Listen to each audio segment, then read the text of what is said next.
Exodus chapter 32. Is this new? Yes, I just put it up there. Yeah. The mic itself is not new. Oh, well, the mic looks new. Yeah, because we haven't had it very long. Oh, okay. I mean, we've had it for a while, but I haven't used it in a while. It's nice. Oh, yeah. Looks like one of those old ones that used to come down from the Yeah, it takes a lot. from the ceiling. Yeah. It takes a lot. Awesome. That way people can hear my voice better. Exactly. All I turned it down. You poor people, you poor people. All right, let's look at the golden calf here in Exodus chapter 32. Why would we look at the golden? Oh, let's look at the golden calf. So let's look at some stiff-necked, hard-headed people here. Yeah. And when the people saw that Moses delayed to come down out of the mount, the people gathered themselves together unto Aaron and said unto him, Up, make us gods, which shall go before us. For as for this Moses, the man that brought us up out of the land of Egypt, we wot not what is become of him. So you guys know the story. The 10 plagues all over decimated Egypt. The children of Israel are finally released. I mean, God has a pillar of cloud, a pillar of fire going before and behind them. He had parched the Red Sea. They go through the Red Sea on dry ground. Pharaoh's army drowns in the Red Sea. And they go there, the waters are bitter, they throw a tree in there, the waters become drinkable. I mean, miracle after miracle after miracle after miracle after miracle after miracle. Visually seeing these magnificent feats. And Moses goes up to the mountain. Now, they've seen the fire on the mountain and everything. They were even afraid to go near the bottom of the mountain because of God's glory on the mountain. He goes up there, and what happens? Oh, people saw that Moses delayed to come down out of the mountain. People gathered themselves together, and Aaron says, Oh, make us gods. Just like that. We don't know what's happened to this Moses. They're not even claiming him anymore. It goes down to verse 6.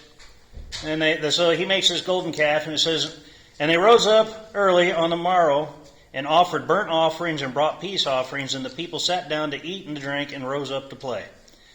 And the Lord said unto Moses, Go, get thee down, for thy people, which thou broughtest out of the land of Egypt, have corrupted themselves. That's an interesting word there, corrupted. They have turned aside quickly out of the way which I commanded them. They have turned aside quickly. So, like I said, these stiff-necked, knuckle-headed Israelites, how about us stiff-necked, knuckle-headed Christians? That God has done so much for us on a daily basis. God has done so much for us by saving our souls from eternal hellfire. Not just saving us from eternal hellfire, but He's going to give us a place in His kingdom to live in paradise forever. He could just say, okay, I've saved you, you're not going to be in hell forever. We'll make up, what is it the Catholics made up? Purgatory. You can go to purgatory, or maybe you just won't exist anymore, but you won't punish in hell. No, He's going to give us glory eternal to reign with Him, or to be with Him and His Son for eternity in paradise. He does so much for us, and yet quickly, what do? We hear His Word, we pray, we read our Bible, and then we turn away quickly from it. We're going to sit in here today and sing songs to God. We're going to read His Word. We're going to study here in Sunday school. We're going to get a sermon preached to, and then half of us, before we walk out that door, are going to quickly turn away, turn aside, like that. We forget everything that God's done for us and is doing for us, and turn right around and go right back into our pit of misery or our problems or whatever it is we're dealing with, our road rage. Yeah, I know the wife's not here. She has road rage real bad, right? Yeah, she's the one. But seriously, we do that. It's not just the Israelites. They were put there as an example for us to learn from, and yet we're too hard-headed and stiff-necked to learn from it. Because we do this on a daily basis. We do it on an hourly basis. We do it on Sundays. We do it on Wednesday nights. We turn aside quickly out of the way which God has commanded us.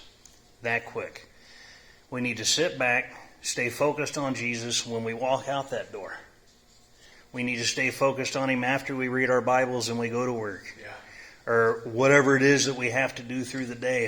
If it's Saturday, just because that's your Sabbath day to rest, and let me tell you, I love to rest on the Sabbath. Yeah. I still need to start my morning off with God, and I need to stay focused on God.